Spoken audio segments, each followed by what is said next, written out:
Il n'y a plus beaucoup de comics chez Glénat et peut-être que vous l'avez remarqué, non seulement parce que ça n'a pas marché, deuxièmement parce que Laurent Jalabert, Olivier Jalabert a quitté le navire pour une nouvelle aventure chez Dupuis, mais tout simplement parce que c'est très compliqué le comics, hein. C'est une niche dans la niche, on l'a déjà dit, c'est un tout petit marché et faire des grosses ventes sur des titres alors qu'il y a une concurrence avec des grosses franchises, des gros mastodontes, et qu'il y a déjà certains acteurs qui sont hyper implantés, comme Panini Delcourt, et puis Urban, même si c'est plus récent, eh bien, ils ont le catalogue Batman, ils ont le catalogue DC, donc c'est quand même quelque chose d'assez conséquent. C'est difficile de se faire une place pour les indépendants, et c'est difficile de se faire une place quand on est un nouvel entrant. Alors ça fait quand même des années que Glénat fait du comics, mais ils n'ont pas eu la même politique que sur les autres. Alors peut-être que s'il y avait eu des énormes succès, ils auraient eu envie d'investir et d'en proposer toujours plus.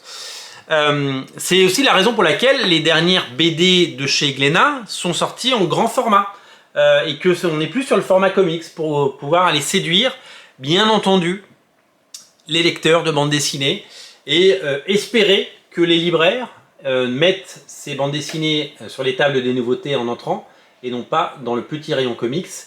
Je suis allé, pour l'anecdote, dans une librairie très connue à Paris, place de Clichy. Et quand j'ai vu où étaient les comics, je me suis dit que je comprenais pourquoi on avait autant de clients. Parce que pour les trouver, ils les ont un peu mis sur l'étagère du haut, quoi. C'est-à-dire que, vous savez, quand vous voulez pas que votre enfant prenne le pot de Nutella ou le pot de confiture et que vous le mettez bien en haut. Voilà. Adventure Man, c'est une série. J'ai beaucoup aimé le tome 1. Adventure Man, c'est le plus grand héros pulp de tous les temps. C'est un héros de bande dessinée et ses histoires sont un peu inachevées. L'histoire se passe quelques années après son étonnante et apparente disparition. Et tout le monde a oublié ce personnage d'Adventure Man. Tout le monde, sauf Claire, une mère célibataire, et son fils à qui elle raconte les histoires d'Adventure Man. Et qui, lui, se souvient de ce personnage et qui, lui, a envie que ce personnage revienne. Ensemble, ils vont allumer ce qu'on appelle l'étincelle qui va ramener à la résurrection de ce héros. Mais bien entendu, dans un monde où il y a des super-héros et des gentils, eh bien, il y a aussi des méchants. Et donc, du coup, ils vont ouvrir la boîte de Pandore et donc, ils vont ouvrir clairement le mal va arriver en même temps que le bien, voilà. Moi j'aime beaucoup cette bande dessinée parce que je la trouve très élégante, je la trouve très classieuse, je la trouve très rétro dans le bon sens du terme, dans son style graphique qui rappelle évidemment tout le talent de quelqu'un comme Terry Dodson, hein, vous savez, qui est un mec qui a travaillé sur les X-Men, qui a travaillé sur énormément de choses, sur Wonder Woman. C'est vraiment un artiste exceptionnel avec son épouse Rachel Dodson qui fait les ancrages. Ils font un travail assez étonnant. Matt Fraction, c'est pas un scénariste que j'ai particulièrement aimé, notamment quand il a travaillé sur les grosses franchises X-Men et tout ça, mais lui-même non plus n'a pas aimé travailler sur les franchises X-Men, il l'a dit.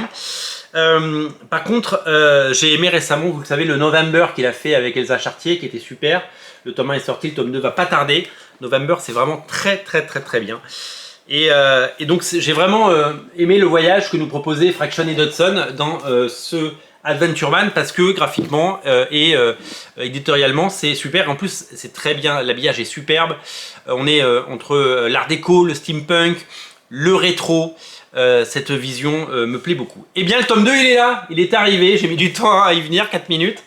Le tome 2 enfin, donc toujours en grand format, toujours bien édité, toujours un très bel album, toujours dans quelque chose à la fois étonnant et joli. L'histoire prend corps, prend des directions inattendues et c'est surtout nous emmène vers des chemins qu'on n'imaginait pas toujours. Vous allez être séduit par l'élégance de cette bande dessinée qui mérite évidemment le coup d'œil. Si vous avez aimé le tome 1, eh bien le tome 2 est disponible, et si vous ne connaissez pas encore Adventure Man, eh bien laissez-vous tenter, pourquoi pas. C'est vrai qu'il y a beaucoup d'offres en ce moment au niveau comics, mais on a aussi envie de se flatter le regard et de découvrir des nouveaux mondes, et ça y est, au bout de 2 tomes, l'univers d'Adventure Man prend corps et fait plaisir. Voilà. Le tome 2 est disponible, et je vous rappelle que y a à la galerie 9e Art, à Paris, dans le 9e arrondissement, à côté de Pigalle, il y a une exposition des planches originales de ce tome 2 à aller voir. Et puis si vous êtes collectionneur, vous pouvez vous laisser tenter. Les prix sont un peu haut, mais quel talent, et c'est un investissement, c'est de l'art, hein. On achète de l'art quand on achète du Terry Dodson et quand on décide de faire vivre les auteurs qu'on aime. C'est à redécouvrir sur originalcomics.fr, les 2 tomes sont disponibles dans le lien dans le descriptif de la vidéo. Craquez pour Adventure Man, c'est clairement la série à ne rater sous aucun prétexte, et c'est disponible dès à présent, le tome 2 est arrivé, messieurs, dames. Disponible là, et disponible au 49 rue La Cépette, disponible en click and collect. Salut.